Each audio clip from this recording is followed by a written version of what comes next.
faithfully delivering value, interpreting great books from around the world. Hello, this is Sally's Book Talk. Today I'm going to interpret the book The Rise of the Western World for you. Oh, the book has two authors. Lead co-author Douglas North is one of the greatest economic historians ever, who won the 1993 Nobel Prize in Economics. The other author, Robert Thomas, was North's colleague at University of Washington. As we know, the Western world typically means developed capitalist countries led by the U.S. But in this book, the so-called rise of the Western world specifically refers to rapid economic growth and social progress in Western European countries like Netherlands and Britain before the 18th century Industrial Revolution. For ages, scholars from Adam Smith to Karl Marx believed technological advances were key because they boosted productivity, specialized labor division, expanded markets, and increased wealth. But this book has a different take. The authors argue that institutional changes ultimately caused the Western world's rise. This insight partly earned North his 1993 Nobel Prize for innovatively applying institutional change theory to explain economic growth. The book has three parts. Part 1 explains institutional change theory and covers European economic history from 900 to 1700 AD. Part 2, 900 to 1500 AD, outlines European economic institutional changes, especially the manner systems rise and fall. Part 3, 1500 to 1700 AD, analyzes how Netherlands and England implemented efficient property rights systems to achieve growth. Okay, to help understanding, I'll first explain how North discovered institutional change's importance, then detail how efficient property rights spurred growth, leading to the West's rise. First, let's see how North and Thomas uncovered institutional change's significance. Though published in 1973, North had studied growth through institutional change since the 1960s. North first focused on maritime transport, tied to his early experiences. During World War II, as a navigator, North guided many large ships sailing between the Pacific and Atlantic, based on long-term observation and reflection. In 1968, North published a famous article, The Causes of Productivity Change in Ocean Shipping, 1600 to 1850, one of the most cited papers in economic history. And North used shipping costs as the productivity measure. Lower costs meant higher productivity. After calculations, North found shipping costs consistently declined from 1600 to 18500, indicating significant productivity gains. So what caused this improvement? The traditional explanation was technological progress, but North found major tech advances like steam engines replacing sails occurred in the late 19th century, and sail technology saw no major improvements during those 250 years, from 1600 to 1850. So the tech explanation doesn't hold. Then what's the real cause? After analysis, North discovered productivity rose because ships stopped carrying anti-pirate cannons, freeing cargo space and increasing capacity. Plus, without needing cannon operators, labor costs decreased too. But why could ship owners confidently remove cannons and soldiers? Turns out, Western nations instituted naval patrols that suppressed rampant piracy, ensuring safer trade routes, allowing reduced costs and increased capacity. And as trade expanded, market management systems improved too. At ports, ship owners could easily hire dock workers for unloading, further reducing crew size and labor costs. Thus, North concluded technological progress wasn't key to growth. Institutional changes were. This became a pivotal turning point in North's career and led to the rise of the Western world. So, what institutional changes specifically caused the West's rise? North argued property rights played the most crucial role among institutional factors. In 1968, North went to Europe for academic exchange and spent a year in Geneva, Switzerland. During this time, North kept pondering why only Netherlands and Britain achieved economic growth among 17th century Western European nations that all experienced technological innovations. Meanwhile, France and Spain fell into economic decline. He attempted to study this phenomenon using institutional change theory. 2 years later, in 1970, North and Thomas co-published a groundbreaking paper in the Journal of Economic History, an economic theory of the growth of the Western world. They formally proposed the West's growth stemmed from institutional changes. Among institutional factors, property rights played the most crucial role. Without efficient property rights systems, nations couldn't escape the Malthusian Trap, ending in economic decline and population loss. The so-called Malthusian Trap is a famous theory by British economist Thomas Malthus. He argued population grows geometrically, while subsistence grows arithmetically. Thus, surplus population would be eliminated through war, famine, or plague. Therefore, population must align with productive resources without exceeding their development level. Applying this to Chinese history reveals a simple cyclical pattern. Rising grain production boosts population, leading to overpopulation, then famine or war causing massive deaths until population drops below subsistence levels, essentially a death-driven demographic cycle. Through statistics, North found Europe's population outpaced economic output from 10th to 13th centuries. Thus, in the 14th century, Europe entered Malthusian Trap, lasting through the 15th century. Famine, plague, war, and rebellion caused population crash. By the 16th century, it rebounded, exceeding 14th century levels. Consequently, history repeated in the 17th century as Europe faced the Malthusian Trap again. Without efficient property rights and sustained growth, this trap would persist, causing population collapse followed by slow recovery. When a society establishes efficient property rights, strictly protected to encourage members towards socially beneficial activities, it aligns private returns with social returns. This dramatically spurs innovation and economic growth. Humanity could then escape the Malthusian Trap. In the 17th century, France and Spain suffered severe population decline and economic recession. Spain lost a quarter of its population, while France's people endured famines and plague outbreaks. Plus, religious persecution drove out 175,000 Protestants. But the Netherlands and Britain experienced both population and economic growth. The Dutch population grew by 1/3 since the 16th century, with real per capita income up 50%. Britain's 17th century population increased 25% over the previous century, with real income rising 36.5%. North illustrates how efficient property rights enabled this escape from the Malthusian Trap through a marine chronometer case study. This clock determined ships' exact positions, essential for navigation before radar.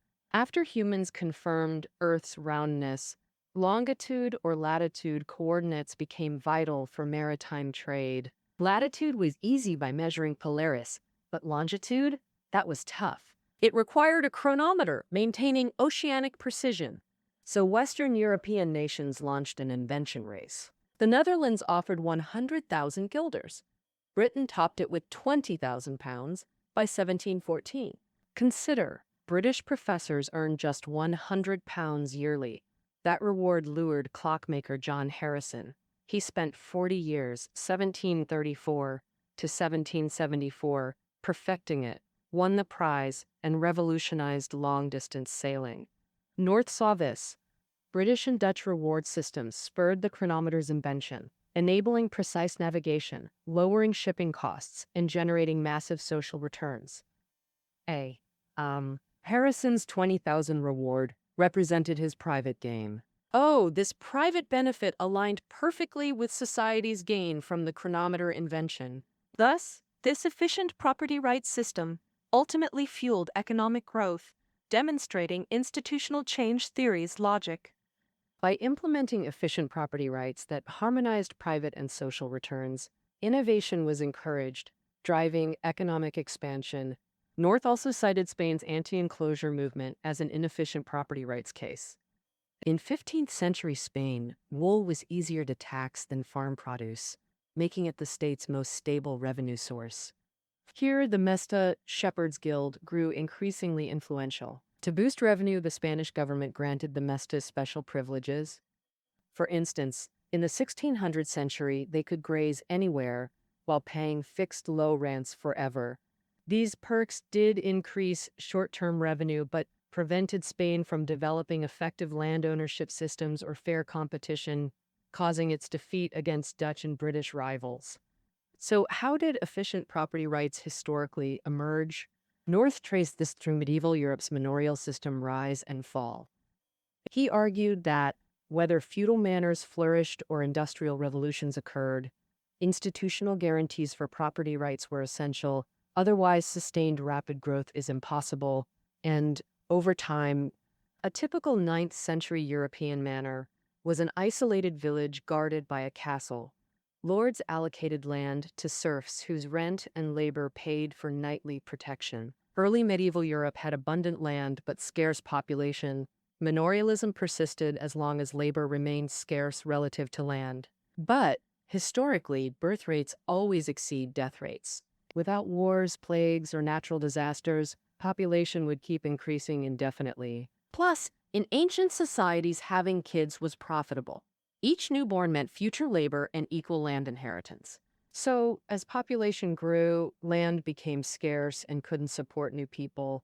These surplus folks couldn't get land like ancestors did, so they flooded uncultivated areas around manors. From 10th to 13th centuries, Europeans reclaimed lands beyond manors, the famous frontier movement. North argued population growth shifted production factors, relative prices, and labor-land returns, sparking this movement. In the frontier movement's expansion fueled market prosperity. First, new techniques and technologies kept emerging. For example, farming shifted from 2-field to 3-field systems, allowing seasonal crop rotation, double harvests, reduced famine risks, and boosted yields. Also, wind or water-powered mills replaced human or animal labor. Widespread tech adoption dramatically raised land productivity. Second, specialized high-density production zones emerged for efficient labor-intensive goods. Take Flanders and Bruges. Their booming cloth industries traded textiles for grain and eastern spices or silk, igniting regional commerce. Finally, expanding local trade scaled markets, gradually replacing self-sufficient manors, but population still outpaced economic growth. From the 14th century, Europe entered the Malthusian Trap. First, the Great Famine, 1315 to 1317. Then, the Black Death, 1348 to 1351. During its deadliest phase, England lost 23.6% of its population. After famines and plagues, Europe's labor force crashed, raising wages, boosting worker bargaining power, dissolving lord-serf ties, granting serfs land ownership, and dismantling manorialism. Gradually, with the development of commodity trade and expanding markets, commercial trade in Europe needed security guarantees that the manorial system just couldn't provide. For instance, with Chinese gunpowder and improved weapons like crossbows, old castle and knight defenses weren't enough to handle new threats. Eventually, in the 15th century, the manorial system collapsed and feudalism broke down. The 16th century saw global commercial expansion, with the Age of Discovery bringing tons of American silver into Europe. The growing wealth of Europeans made them urgently need states to provide property rights systems protecting private property. At that point, monarchical nation-states emerged to offer institutions and security for economic growth and trade, becoming the providers of property rights.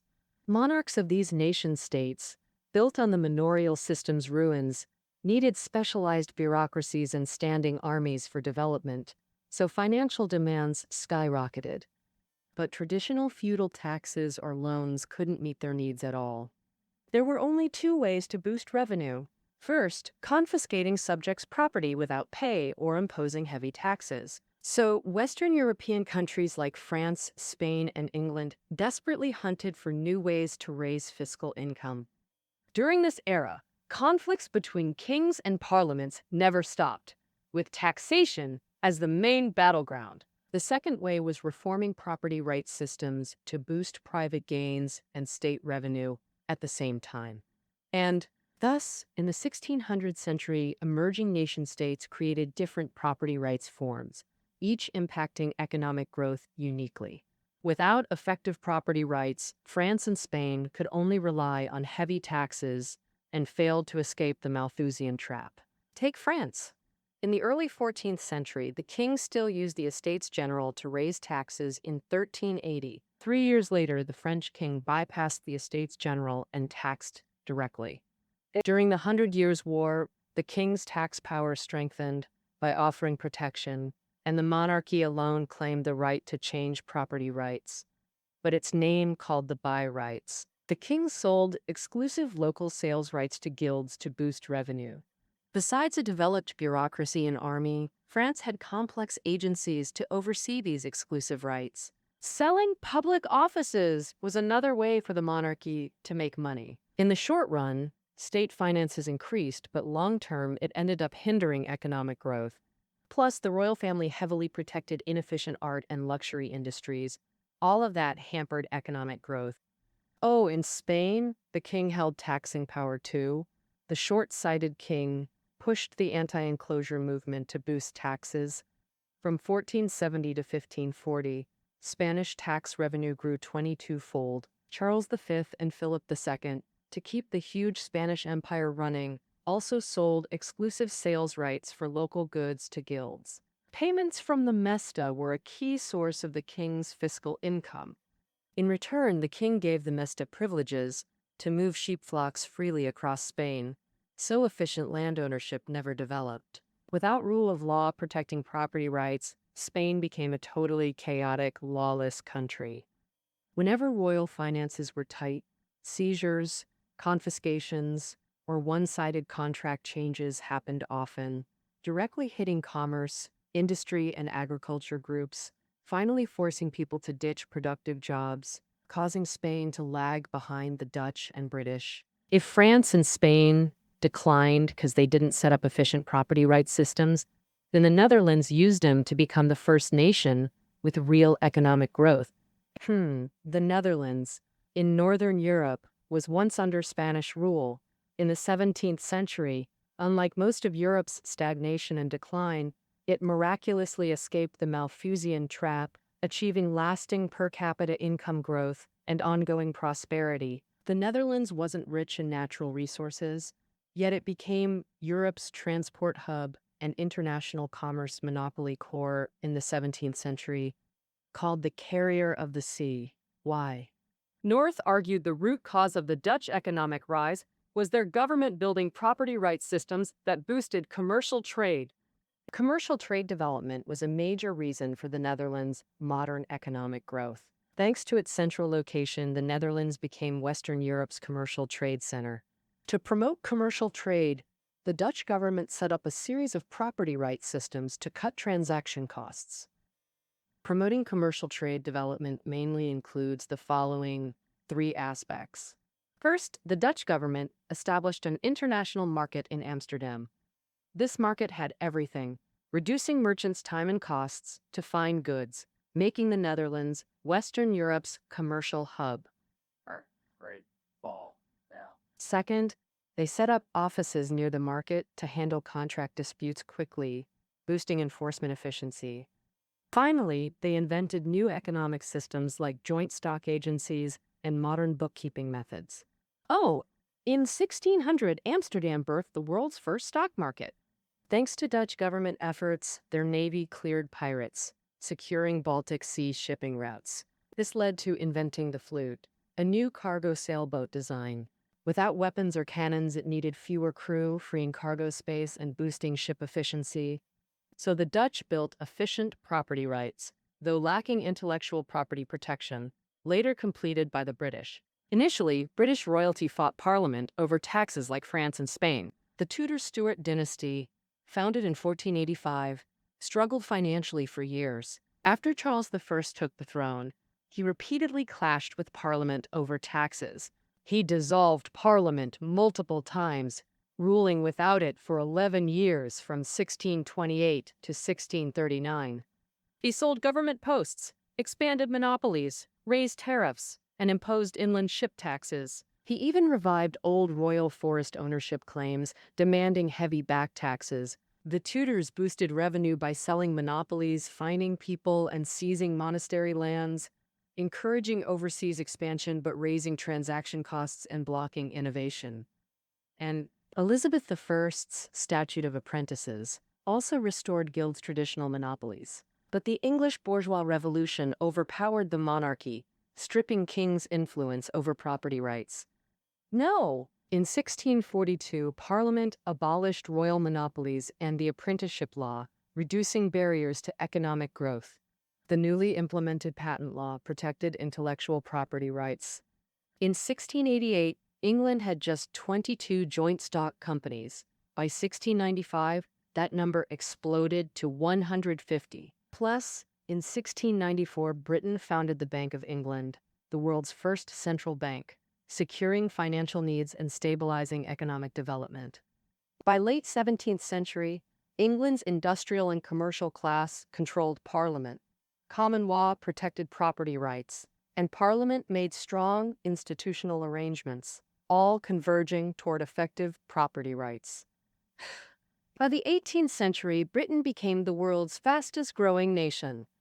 From this, we see the authors argue the West's rise stemmed fundamentally from political system evolution, where capitalist states' limited intervention in private economies strictly protected property rights. This dramatically boosted private returns and encouraged technological innovation. The subsequent Industrial Revolution wave and sustained growth naturally followed. Additionally, North and Thomas offered unique perspectives on the Industrial Revolution. They argued it wasn't the cause of modern growth. It was the growth itself. The root cause was institutional changes. Efficient property rights paved the way, while recessions inevitably resulted from lacking such systems.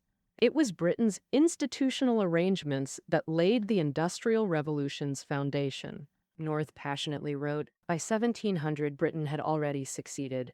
Thus, by early next century, it replaced the Netherlands as the world's most efficient and fastest-growing nation. Intensified 18th century European competition drove other nations to reform property structures, fueling similar growth momentum and spreading the Industrial Revolution. The West's success resulted precisely from reconstructing property systems. In contrast, regions like Latin America, Africa, and Asia failed to grow because they lacked efficient property rights systems. Finally, let's briefly summarize the book. As the author stated in the preface, this is a revolutionary work. It examines and explains the West's rise through an entirely new analytical framework. In the 1960s, the economic history revolution was in full swing in American academia. This so-called new economic history revolution applied micro-analytical methods like statistics and mathematics to study history. But North was critical of this approach. He believed truly explaining economic phenomena required more than stats and data analysis. It needed a macro-level interpretation of growth history. Thus, he published The Rise of the Western World. His efficient property rights concept drew widespread academic attention. This pushed the new economic history revolution into a new phase. North's findings also profoundly influenced academic research and institutional innovation in China. In 2003, during his second China visit, North gave a Shanghai speech discussing how institutions drive productivity growth, specifically which institutions play key roles in long-term change. From North's Dutch or British studies, we see nations must establish efficient property rights to achieve division of labor specialization, organizational change, tech innovation, and ultimately sustained growth. This is recently, China's push for a unified national market aims to cut transaction costs, boost efficiency, achieve domestic international dual circulation, and promote high-quality growth. North once said, "The test of a scholar's contribution lies in their ideas' power, whether they inspire others and spark new research." Given institutional change theory's vital role in development, North's contributions to economics, history, and growth theory are undoubtedly undeniable. All right, that wraps up our interpretation of the rise of the Western world. Reading notes are below the audio. See you next time. Ah, ah, ah, ah.